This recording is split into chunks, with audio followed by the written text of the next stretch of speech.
بسم اللہ الرحمن الرحیم۔ السلام علیکم ناظرین، تاریخ میں نومولود بچوں کے کلام کرنے کی مختلف روایات اور تعداد ملتی ہے، اور آج ہم آپ کو تاریخ کے 6 ایسے بچوں کے حوالے سے مکمل معلومات فراہم کریں گے جنہوں نے اللہ تعالیٰ کے حکم سے ماں کی گود سے کلام کیا اور پیدائش کے فوراً بعد بات کی۔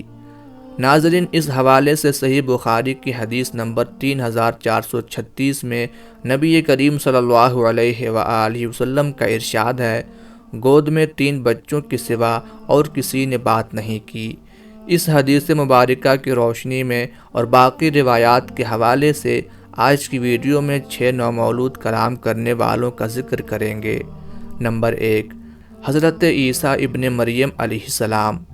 ناظرین، حضرت عیسیٰ ابن مریم علیہ السلام اللہ تعالیٰ کے جلیل القدر پیغمبر تھے، جن کو اللہ تعالیٰ نے اپنی قدرت کاملہ سے بغیر باپ کے پیدا فرمایا۔ آپ کی والدہ بی بی مریم سلام اللہ علیہا کو اللہ تعالیٰ کے فرشتے حضرت جبرائیل علیہ السلام نے بیٹے کی خوشخبری سنائی تو آپ نے فرمایا کہ میرا بیٹا کیسے پیدا ہو سکتا ہے، کیونکہ مجھے کسی مرد نے آج تک ہاتھ نہیں لگایا، کیونکہ نہ میں نے نکاح کیا اور نہ کبھی زنا۔ تو فرشتے نے کہا، میں اللہ تعالیٰ کا فرشتہ ہوں۔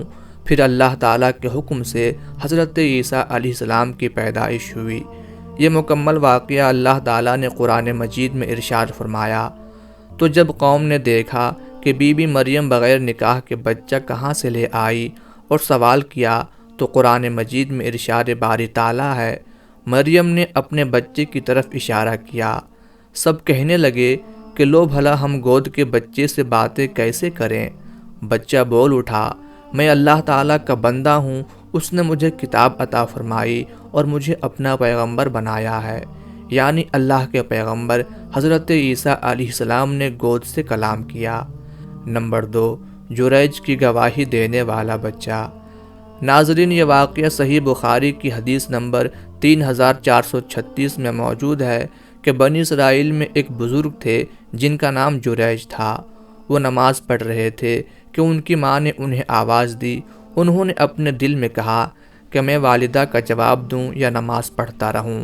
اس پر ان کی والدہ نے غصے میں آ کر انہیں بد دعا دی اور کہا کہ اے اللہ، اس وقت تک اسے موت نہ آئے جب تک یہ فاحشہ عورتوں کا منہ نہ دیکھ لے۔ جریج اپنے عبادت خانے میں رہا کرتے تھے۔ ایک مرتبہ ان کے سامنے ایک فاحشہ عورت آئی اور اس نے بدکاری کرنا چاہی، لیکن انہوں نے اس کی خواہش پوری کرنے سے انکار کر دیا۔ پھر وہ ایک چرواہے کے پاس گئی اور اس سے زنا کرایا، جس سے وہ حاملہ ہو گئی۔ جب اس نے بچہ جنا تو کہنے لگی کہ یہ بچہ جریج کا ہے۔ یہ سن کر ان کی قوم کے لوگ آئے اور جریج کا عبادت خانہ توڑ دیا، انہیں نیچے اتار کر لائے اور انہیں گالیاں دینے لگے۔ پھر انہوں نے وضو کر کے نماز پڑھی۔ اس کے بعد اس بچے کے پاس آئے اور اس سے پوچھا کہ بتا تیرا باپ کون ہے؟ بچہ اللہ کے حکم سے بول پڑا کہ میرا باپ جریج نہیں بلکہ فلاں چرواہا ہے۔ اس پر ان کی قوم شرمندہ ہوئی اور کہا کہ ہم آپ کا عبادت خانہ سونے کا بنائیں گے، لیکن انہوں نے کہا ہرگز نہیں، مٹی کا بنے گا۔ نمبر 3، ماں کو ٹوکنے والا بچہ۔ ناظرین، بخاری شریف کی اسی حدیث میں یہ واقعہ موجود ہے کہ بنی اسرائیل کی ایک عورت تھی جو اپنے بچے کو دودھ پلا رہی تھی کہ اتنے میں اس کے قریب سے ایک سوار نہایت عزت والا اور خوش پوش گزرا۔ اس عورت نے دعا کی کہ اے اللہ، میرے بچے کو بھی اس جیسا بنا، لیکن بچہ اللہ کے حکم سے بول پڑا کہ اے اللہ، مجھے اس جیسا نہ بنانا۔ پھر اس کے سینے سے لگ کر دودھ پینے لگا۔ حضرت ابو ہریرہ رضی اللہ تعالی عنہ نے بیان کیا کہ جیسے میں اس وقت بھی دیکھ رہا ہوں کہ نبی کریم صلی اللہ علیہ وآلہ وسلم اپنی انگلی چوس رہے ہیں بچے کے دودھ پینے کی کیفیت بتلاتے وقت۔ پھر ایک باندی اس کے قریب سے گزری جسے لوگ مارتے جاتے تھے اور کہتے تھے کہ تو نے زنا کیا اور چوری کیا ہے۔ تو اس عورت نے دعا کی کہ اے اللہ، میرے بچے کو اس جیسا نہ بنانا۔ یہ سن کر بچے نے پھر دودھ پینا چھوڑ دیا اور اس عورت کی طرف دیکھ کر کہا کہ اے اللہ، مجھے اسی جیسا بنا دے۔ اس عورت نے پوچھا تو ایسا کیوں کہہ رہا ہے؟ بچے نے کہا کہ وہ سوار ظالموں میں سے ایک ظالم شخص تھا، اور اس باندی سے لوگ کہہ رہے تھے کہ تم نے چوری کی اور زنا کیا، حالانکہ اس نے کچھ بھی نہیں کیا تھا۔ نمبر 4، مشاطۂ فرعون کا بچہ۔ یہ موسیٰ علیہ السلام کے زمانے کی فرعون کی مشاطہ کا واقعہ ہے۔ مشاطہ اس خادمہ کو کہا جاتا ہے جو بالوں کو کنگھی کرتی ہے۔ فرعون کی مشاطہ رب موسیٰ پر ایمان رکھتی تھی اور اللہ تعالیٰ کی نیک بندی تھی۔ ایک دن فرعون کی بیٹی کے بالوں میں کنگھی کرتے ہوئے اس کے ہاتھ سے کنگھی گر گئی تو اس کی زبان سے اچانک بسم اللہ نکلا۔ فرعون کی بیٹی نے اپنے باپ کو بتایا کہ یہ مشاطہ میرے باپ یعنی فرعون کو خدا نہیں مانتی بلکہ رب موسیٰ پر ایمان رکھتی ہے۔ تو فرعون نے اس مشاطہ کی اولاد سمیت اسے کھولتی ہوئی دیگ میں ڈالنے کا حکم دیا۔ اس کی گود میں ایک بچہ تھا۔ جب اس بچے کو دیگ میں پھینکنے لگے تو وہ مشاطہ گھبرا گئی، تو اللہ تعالیٰ کے حکم سے وہ بچہ بول اٹھا کہ میری ماں خوف نہ کھاؤ، میں دیکھ رہا ہوں کہ اس آگ سے جہنم کی آگ بہت شدید ہے، اور اللہ رب العزت اس آگ کو ہمارے لیے سکون اور راحت والی بنائے گا۔ نمبر 5، اصحاب الاخدود والا بچہ۔ ناظرین، اصحاب الاخدود کے لغوی معنی اہل خندق کی ہیں، اور ان سے مراد وہ لوگ ہیں جنہیں دین حق یعنی عیسیٰ علیہ السلام کے مذہب سے نہ پھرنے کی سزا کے طور پر بادشاہ ذوالنواس کے حکم پر خندقوں میں ڈال کر جلا دیا گیا تھا۔ ناظرین، اصحاب الاخدود کا واقعہ انتہائی طویل ہے، اور قرآن مجید فرقان حمید کے آخری پارہ کی سورہ بروج میں ان کا تذکرہ موجود ہے۔ اصحاب الاخدود میں سے ایک خاتون کو جب آگ میں ڈالنے کا ارادہ کیا گیا تو وہ پیچھے ہونے لگی، تو اس کی گود سے بچے نے کہا کہ میری ماں خوف نہ کھاؤ اور ڈٹی رہو، آپ حق پر ہیں۔ بقول حافظ ابن حجر عسقلانی رحمۃ اللہ علیہ، صحیح مسلم کی روایت میں صراحت ہے کہ یہ دودھ پیتا بچہ تھا یعنی نومولود تھا۔ نمبر 6، حضرت یوسف علیہ السلام کی گواہی دینے والا بچہ۔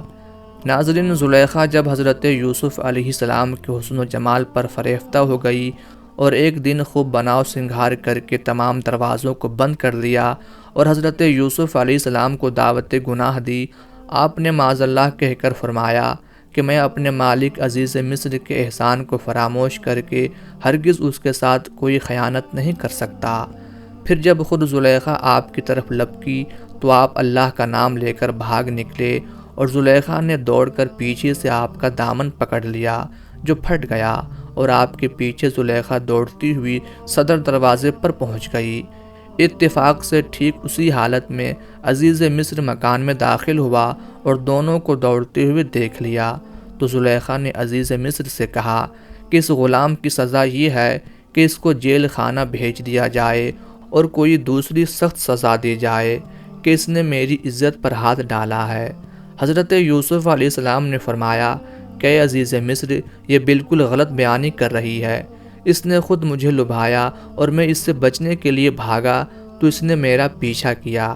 عزیز مصر دونوں کا بیان سن کر حیران رہ گیا اور بولا کہ یوسف، میں کس طرح یقین کر لوں کہ تم سچے ہو؟ تو آپ نے فرمایا کہ گھر میں 4 مہینے کا ایک بچہ پالنے میں لیٹا ہوا ہے جو زلیخا کے ماموں کا لڑکا ہے، اس سے دریافت کر لیجئے کہ کیا واقعہ ہے۔ عزیز مصر نے کہا کہ یوسف، بھلا 4 ماہ کا بچہ کیا جانے اور وہ کیسے بولے گا؟ تو آپ نے فرمایا کہ اللہ تعالیٰ اس کو ضرور میری بے گناہی کی شہادت دینے کی قدرت عطا فرمائے گا، کیونکہ میں بے قصور ہوں۔ چنانچہ عزیز مصر نے جب اس بچے سے پوچھا تو اس بچے نے بآواز بلند فصیح زبان میں یہ کہا، اگر یوسف کی قمیص سامنے کی طرف سے پھٹی ہو تو عورت سچ کہتی ہے اور وہ جھوٹے ہیں، اور اگر ان کی قمیص پیچھے کی طرف سے پھٹی ہے تو عورت جھوٹ بولتی ہے اور یہ سچی ہیں۔ بچے کی زبان سے عزیز مصر یہ شہادت سن کر جو دیکھا تو ان کا کرتا پیچھے سے پھٹا ہوا تھا، تو اس وقت عزیز مصر نے حضرت یوسف علیہ السلام کی بے گناہی کا اعلان کرتے ہوئے یہ کہا۔